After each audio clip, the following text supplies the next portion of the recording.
It's just like everybody's.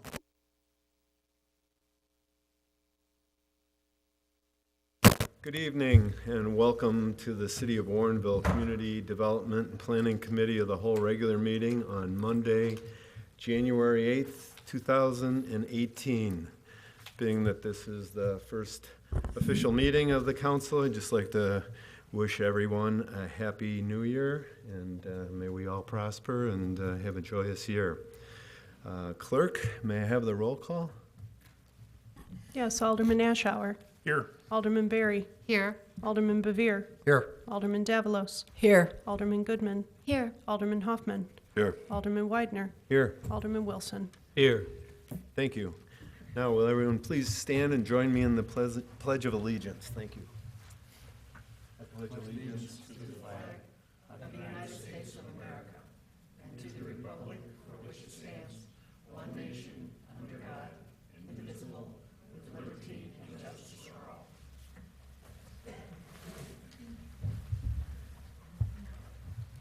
It's time we set aside for citizens' comments. We have one citizen that would like to speak this evening, Mr. Bob Siebert. Welcome, Bob.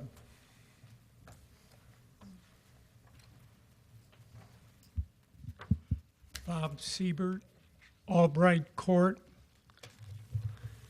The city council that I sat on gave the Cantera developers more than $67 million. The agreement and the discussion and the planning wasn't a year or 2 years. It started in 1980 and lasted for 12 years, including input Bill Stafford, John Huditz, Frank Bernard, and many other individuals. Why did we give the $67 million?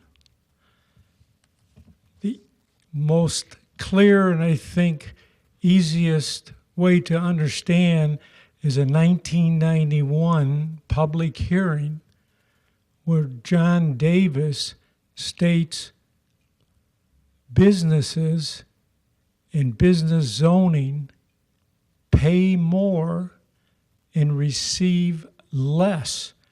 They don't get their full return. So what this means is the other property payers, we the citizens, gain. So there's a benefit for all of us. During that 12-year period, the basic analogy in economics during that time was the fact that the rich were getting richer, middle class was losing. We had one chance to set up Cantera to change this so that the individual taxpayers would gain, so that the wealthy would not get wealthier at the expense of the taxpayers.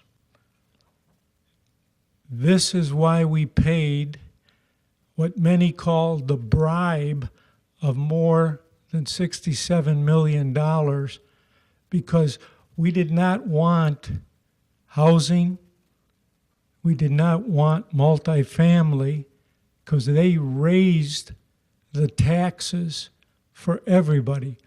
We wanted in one area something that would benefit all the taxpayers.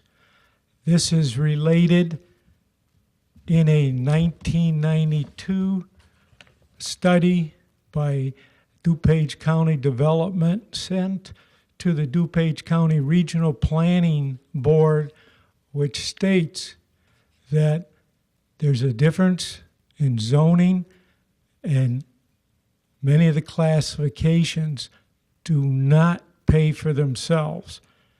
Taxes increase. Also, November 2017, Business Week, looking at the article of the Economic impact of zoning, substantiating the premises stated by John Davis and in the county development plan that they sent to the Regional Planning Commission. We had one chance. What will be coming before you is a reversal of what we established, eliminating the special district. We had special requirements. You can look at that development, 24 variances, plus they say they're also asking for any other variances that their development would need. So they can't even identify the other variances that they might need. Total impact. The public hearing, it was stated $89 million is the total market value. If you look at what the city would receive, that would be approximately $200,000. That would have to cover the maintenance, the roads, the infrastructure, the police, all the other items that are going to occur within that. That doesn't economically pay for it. In all these studies, we see that that type of development raises the taxes and costs on all the existing taxpayers. We, as taxpayers, are better off with that property being vacant because there's less cost to us than if there is not a commercial or business development there.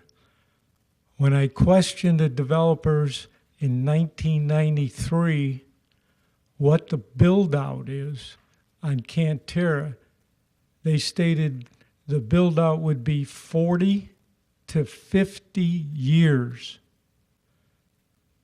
It's been just 25. If you look at the stock market, if you look at the building that's going around, you would be foolish to think that in the next 10 years that there would not be development in an area where we have the best interchange on I-88, the best location within this area, and we have that best property. To underscale that property and put a burden on the taxpayers is a poor decision. I had breakfast with George Pradle last week. George said they waited for 25 years. They had property on the north side because they wanted a hotel that could seat 1,000 people. They now have that, but they waited. They have other property up there where they refused the developers because they would put in some commercial, but then they wanted other residential, and they refused it. If this development came to us in the 90s, we would have tarred and feathered John Davis. I hope that you look at the impact on the taxpayers, not the impact on simply brick and mortar, but the economic impact on the taxpayers that will evolve. Thank you. Now it's time for officials and staff members' comments, beginning with the mayor.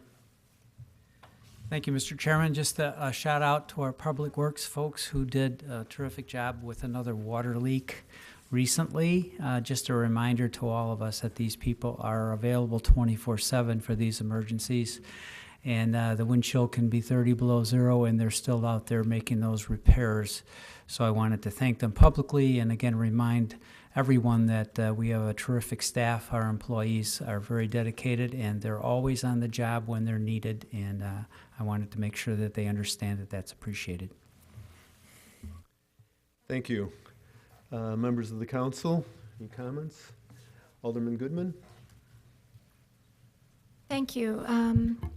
I've got a couple of items I wanted to mention. First off, I want to congratulate our police department on the National Night Out Award recognition that was recently received.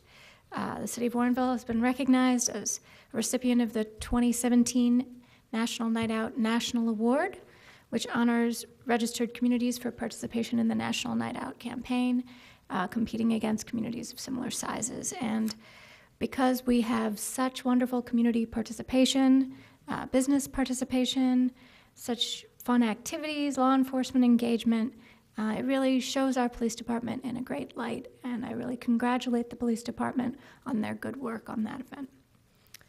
Secondly, I wanted to congratulate another member of our staff, Chief Code Official Dale Engbertson, who won the 2017 Appreciation Award from the Suburban Building Officials Conference, which is an organization that established building codes for Illinois, and he received that award for exceptional service. So I want to thank him for his contributions as a staff member in Warrenville, and we really have somebody with a lot of credentials and expertise who's recognized by other experts in his field, and that's a wonderful resource for us here in Warrenville. And lastly, I wanted to comment on the IDOT letter. I know we're going to be talking about that a little more in the future, but we did receive a letter from IDOT in response to the concerns that we've raised and that our citizens have raised about pedestrian safety at Route 59 and Continental. And I want the residents to know that we're taking that very seriously, that IDOT responded to our series of requests very seriously. One of the things that they're proposing is actually reducing the speed limit on Route 59 between Batavia Road and Butterfield, which is what it says in the letter. So I don't exactly know when that's going to begin, but it says signing revisions have been ordered and will be done as soon as our sign shop work schedule will allow. So that's going to be quite a change. So just something to look out for as you're on the roads. Thank you. Alderman Bevere? I just wanted to echo what the mayor said. I want to thank the street department they had a lot of black ice the other night, and they did a great job, and also the water department working in them conditions, and we have a great public works service, so thank you very much. Thank you. Anyone else? I'd just like to add that looking at the weekly report, I see the city received another recognition, and that it has been ranked as the 17th best city to raise a family in Illinois by WalletHub.com. So that's great. We were compared to more than 200 cities, so it's another, I think, highlight of the city, along with being the safest, having bike friendliness and to our credit, and so many other things too. The individual awards that the staff gain that Alderman Goodman just pointed out. And the Bicycle Pedestrian Advisory Committee will review the letter that addresses the Continental Route 59 pedestrian crossing at their next meeting, which is tomorrow night. So I'm sure they'll forward some comments to the council, mainly probably in agreement with, of course, the speed limit reduction and some of the other suggestions that the Illinois Department of Transportation recommended. So with that, let's begin the business of the meeting. And the first agenda item is the consideration of a revised sexual harassment policy. Assistant City Administrator Christina White will introduce this topic. Christina? Thank you. On November 16th, Governor Rauner signed Public Act 100-0554 into law, which requires local government employers to approve an ordinance or resolution adopting a sexual harassment policy within 60 days. That deadline is coming up on January 15th. The city does currently have a harassment policy in our personnel manual, but there are some parts required under this new law that required us to amend the policy, which is why we're bringing it forward to you this evening. In order to comply with the act, the policy must prohibit sexual harassment, provide details on how an individual can report an allegation of sexual harassment both internally and externally, prohibit retaliation for reporting harassment, including whistleblower protections available, and finally, the consequences for violating the prohibition on sexual harassment or for knowingly making a false report on someone for sexual harassment. So the policy that was included in your agenda backup material was reviewed by the city's labor attorney, and it does meet the requirements of the law. There are several areas that we amended, but we did want to keep the language general and broad enough to cover all different types of harassment and discrimination, not just sexual harassment. So that is something that you'll see in the policy as well, that we do also cover other broader areas of harassment and discrimination in general. And then in addition to that, what I wanted to bring to the committee's what is the word I'm looking for? Thank you, the committee's attention this evening is that the one area that we did not cover currently in the policy and that will be included before the city council approves the policy next week is a section about reporting harassment by an elected or appointed official of the city. And we would like the committee's direction on that. Staff believes that it would be appropriate for the person filing the complaint to make that complaint to the mayor and copy either the city administrator or the assistant city administrator where appropriate, but we would like your feedback on that section of the policy before we make those additions and edits. And with that, I am happy to answer any questions that you have about the policy. Any questions or comments from the council members? Alderman Goodman. Thank you. There's a lot of good stuff in this policy, something we've all been hearing a lot about lately, and I think this policy includes language that allows people to report this to a whole bunch of different people, which is very helpful when you have a work environment where the people you're working with may be part of the problem. And I think the forethought that's gone into this is very evident. I had one question about the first paragraph of the policy where it concludes with city employees, elected officials, and appointed officials are all subject to the requirements of this policy. I wonder if employees should be broadened to say staff, because we do contract out certain positions sometimes, in particular the HR position that we have on the agenda tonight. And I looked through the HR contract. It doesn't specifically say anything about this sort of issue. It says that obviously the city's responsible for making sure that the staff member is not discriminated against or harassed, but it doesn't say the reverse. And if the contractors are not specifically employees, then they don't seem to be covered by this policy either, and that seems like a gap that we could fill in pretty easily. And I think that's also, it comes up in a couple other places where it says, you know, if an employee feels, or if an employee or other person covered by this policy. So in some places it's broad, and in some places it's specific about employees.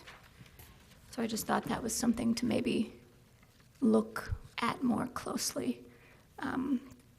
Obviously, we have a lot of contractors that work through third parties that may be working on a construction site in the town, and that might need to be managed somewhat differently than a contractor who is our HR person here in City Hall and who's in charge of hiring and firing, which is a situation in which discrimination or harassment is particularly sensitive. So I'm not sure if any distinction needs to be made between those sorts of situations. Go ahead. We can certainly clarify that the contracted staff, vendors, volunteers are also all subject to the policy and make that clear, and also call that out in the reporting requirements as to whom those people should report to in the event that there is a situation that occurs. Okay, great. My second question had to do with the retaliation provision right at the very end of the policy, and I was wondering if this included things like a supervisor putting negative reviews of somebody, because I know that's the kind of thing that you often hear about in cases where people are feeling retaliated against. Sure, go ahead. Absolutely. The retaliation, we did include some examples, but those are not all inclusive. It is going to be on a case-by-case basis, depending on what the situation is, and will have to be investigated similarly to an actual claim of harassment. If someone claims that there's a retaliation occurring by a supervisor or by anyone in the organization, we would investigate it and make a determination at that point, and that could include something like what you're describing. Okay, and my last question, I mean, I'm not sure if I've thought this through very well, but one issue that you hear about quite a lot these days is bullying. And I know that you're talking about how harassment is intended to be something very broad and not just sexual harassment. But I didn't necessarily see anything in here that seemed clearly to do with bullying. And I was wondering if this is an appropriate place to talk about that kind of thing, or if it's just too specific and the language here is broader and covers it anyway. Where I've seen bullying come up in a policy, it's typically kept separately of harassment and discrimination because of the distinctions of the legal ramifications that occur when it's something that rises to the level of harassment or discrimination versus how bullying is handled. We can, in our review of our current personnel policy and updating our current personnel policy, also look at maybe adding a separate policy for bullying, but I would recommend at this point that we keep it separate from the harassment and discrimination policy. Thank you. Other questions or comments? Alderman Wilson? I just have one comment, one question, and I noticed in the resolution outside the city, if you have a complaint, you file to the EEOC, it must be within 300 days. Is there any time specification about claiming a harassment of some kind, or within a certain amount of time, or is it forever? We did not include a time limit on the policy itself for reporting it internally. There are deadlines for filing with the Illinois Department of Human Rights, and that's 180 days or 300 days as you identified with the EEOC, but we have not currently included a deadline to file internally. With that, we could establish a deadline, we just have not at this point. So if that's something the council feels strongly about, we could create a deadline for reporting, but we want to encourage people, if they are feeling like they're being harassed or discriminated against, to report it and not feel that they have to do so within a 30-day window or a 60-day window. So I believe that's why we haven't included a deadline in the past in our policy, and why we didn't include one in this revision of the policy. Well, with everything that's going on now, you know, things that are happening 40 years ago, I think that we might take another look at the possibility of putting some sort of a time frame that a charge should be placed against someone. I don't know what that time might be, 180 days, if it's good enough for the state filing a complaint. I just think that something needs to be, there needs to be some sort of a time frame in which then some individual who may be charged with that offense should be notified that he's been charged, he or she. Okay? So I would like to look at that and see that included in there someplace. Thank you. Go ahead. I'll discuss it with our attorney and make sure that we're complying with any relevant state and federal laws regarding the deadline, and we'll see what we can put together before next week. Alderman Goodman? I also wanted to just respond to Assistant City Administrator White's request that we provide feedback about the elected officials, which I don't think anybody's mentioned so far. I think contacting the mayor is an appropriate arrangement, but I do think that contacting, the deputy mayor, if it's about the mayor, should be in the policy too, whoever the mayor might be at that particular time. Nothing against our current mayor, who would never do such a thing. Thank you. Any other comments, suggestions, questions? If not, we could use a motion. Alderman Goodman? I make a motion to direct city staff to work with the city attorney to finalize the policy language and present it for consideration at the January 15th, 2018 city council meeting. Second. Okay, we have a motion and a second. I don't see any further discussion. All those in favor say aye. Aye. Opposed? The motion carries. Thank you very much. Go ahead. Sorry, I remembered, I was asked a question today about the training implications, and we said we'd talk about it and forgot, so just 10 seconds. There will be a training provided. It's not mandatory by the statute, but it is a due diligence, very smart thing to do so that we make sure everybody understands the new policy. Once it is actually adopted, there'll be a separate training the city attorney's office will do for the city council. And there'll be, staff will do some training with the boards and commissions, and then we'll bring someone in to do training for the city employees, just so everybody's aware those things will all take place. But we want to wait and set those up after the policy is adopted. So just to cover that note, thank you. Thank you. Next item on the agenda is consideration of contract extension with GovHR for temporary human resources coordinator position. And the Assistant City Administrator will introduce this topic. Christina? Thank you. In June, the City Council approved the addition of a part-time HR coordinator position that in administration to assist with day-to-day employee benefits and risk management duties. The city recruited for that position, but unfortunately we were unable to fill it. So in November of this past year, we entered into a 3-month agreement with GovTemps USA, which is a division of GovHR, for a temporary part-time HR coordinator to help fill the gap until a long-term recommendation could be made. With the upcoming fiscal year 19 budget, staff will be recommending a decision package with a long-term staff position for the administration department. However, in the meantime, we are still in need of a person to help cover the day-to-day operations of the administration, specifically the benefits administration and the risk management side of things. So staff is requesting an addition of another 3 months to that temporary contract. We anticipate that the total cost for the 6-month period will be just under the $20,000, but because it was so close to that $20,000 threshold, we wanted to bring it to the committee for discussion and approval. And I'm happy to answer any questions that you have. Questions or discussion? Alderman Goodman. I'd like to make a motion to recommend the city council approve an extension of the GovTemps USA agreement for an additional 3 months at a total contract cost not to exceed $20,000. Second. Okay, we have a motion and a second. All those in favor say aye. Aye. Opposed? Okay, the motion carries.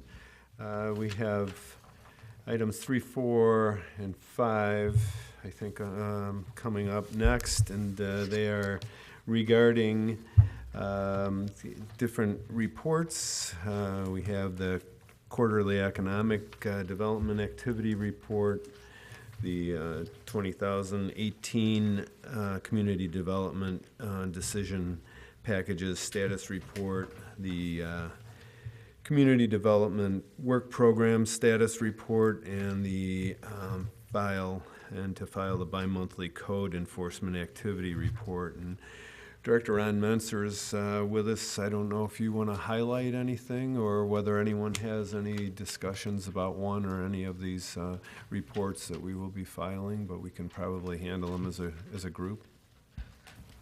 Good evening, and the one thing I would like to call out is there's one modification that's been made to the structure of the work program update, which is item F5, and I've included a new category in the update.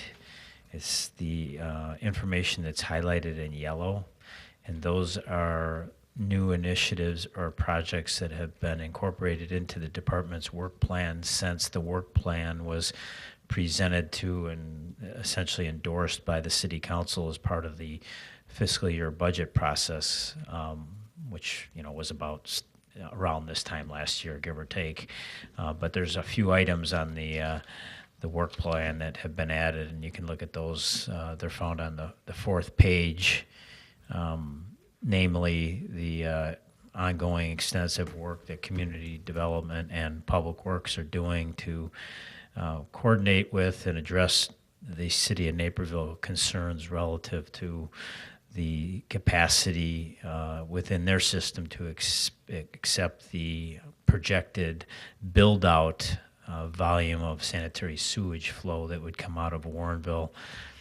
Also to, we haven't really done a whole lot of work on it. We've talked about it at a committee meeting, but we are committed to working forward with the post office and the various postal customers in the Southwest District, at least the section of the Southwest District that's in the city of in the Naperville mailing address, to see if we can get that changed before there's any new development and new residents out in that area of the community. And then finally, last but not least, the city's senior civil engineer, who's an employee of the Community Development Department, has continued to coordinate with the Public Works folks on the development and now implementation of the new private property drainage improvement assistance policy that the City Council recently approved. So that's a new addition. Just wanted to call your attention to that, and I'd be happy to address any questions that you have about any of the reports. And certainly it's up to the discretion, but from the staff perspective, if you want to accept all those under one motion, that's fine. Thank you. Any questions? Alderman Goodman? So there's no necessarily priority ranking on these new projects that have been added, or they're just all very high priority because we're doing them already? Well, they've been basically added because of direction and input from the City Council. So, the way we look at it is that we were basically asked or required to add these to the work program, so they are a priority now. Okay, and the I&I program is really mostly just being done by Public Works, but it's sort of in conjunction with this first item that you're working with Naperville about? It's one of the outgrowths of the first item. As part of the dialogue and ongoing conversation with the city of Naperville, they have raised some pretty significant concerns with the amount of peak flows that sanitary sewer flows that come out of Warrenville in wet weather periods. And one of the ways to address that is through a more proactive and aggressive I&I program. So that's one of the outcomes or one of the outgrowths of that. But there's more issues than just I&I from Naperville's perspective. I see. They really, one of the big things that Naperville wanted or has required Warrenville to do is to do a very detailed, I would call it fine-grained analysis of what the city's expected full build-out population projection would be, and along with that, what the projected sanitary sewage flow that would come out of Warrenville if all of the properties in Warrenville and surrounding Warrenville that are in our planning areas were serviced by city sanitary sewer mains, and every property was connected to the sewer mains, and every property was developed in a manner that would be consistent with the city's current long-term plans. So that would be acknowledging what type of sewer flows would be coming out of properties that may be connected today, but just may not be developed in a manner that would be as an intense development as shown on our long-term plan. Naperville wanted to know how much additional flow from their perspective, a worst-case scenario could be coming from Warrenville. So we've completed that analysis. The analysis shows that the city's full build-out population estimate is about 17,500 people, give or take. And the amount of sanitary sewage flow that would be coming from the city of Warrenville during a normal daily flow period would be within the amount of sanitary sewage flow that we have the ability, that we either own or have the ability to purchase from the city of Naperville. So from the city's perspective, that's a very good thing. You know, we contractually or legally through an IGA have the ability to have that sanitary sewage flow go to Naperville. There is some ongoing concerns about the amount of flow that does come from Warrenville, both now and in the future during those wet weather periods. And I'm sure that, or I'm confident, based on recent conversations we've had internally, that the Public Works Director and the Senior Civil Engineer will be providing the City Council with a more detailed presentation of what additional items we expect we will need to do in addition to just an I&I program to address that issue going forward in a long-term comprehensive manner. Okay. Thank you for the clarification. Alderman Hoffman, did you have a question? Yeah, what would be the possibility of Warrenville someday having their own treatment plant?